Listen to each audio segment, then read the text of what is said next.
magulang ang hirap sa pagpapaaral ng kanilang mga anak, lalo na sa kolehiyo. Ang tuition kasi sa mga universidad ngayon, posible umabot na hanggang mahigit 70,000 piso kada semestre.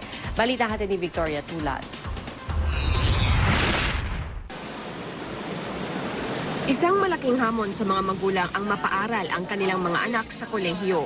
Napakalaking halaga kasi ang kailangan para makapagtapos.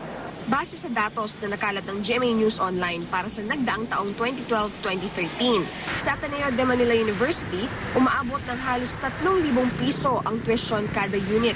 Labas pa rito ang miscellaneous fees. Ibig sabihin, nasa 75,890 pesos per semester ang pinakamababang matrikula at pwede pang tumaas depende sa kurso. Nasa 2,000 piso kada unit naman ang tuition sa karibal nitong De La Salle University.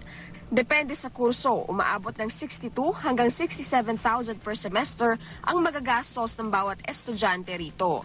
Ang tahanan naman ng mga eskolar ng bayan na Universidad ng Pilipinas, ngayon nasa 1,500 piso na ang tuition kada unit. Kaya kung ang karaniwang 18 units ang load, aabot ng 27,000 pesos kada semestre. Wala pa riyan ang miscellaneous fees. Pero depende sa kita ng mga magulang, pwede pa itong mapababa sa kanilang socialized tuition scheme.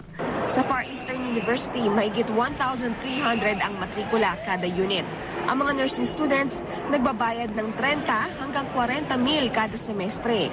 Kung pag-aaralin ang inyong anak sa pinakamatandang pamantasan sa bansa na Universidad ng Santo Tomas, halos 1,300 pesos kada unit. Kaya naman 41 to 48,000 pesos ang kailangan kada semestre.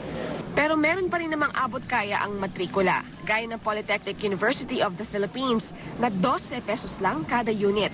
Sapat na rito ang 1,000 piso para makapag-enroll kada semestre.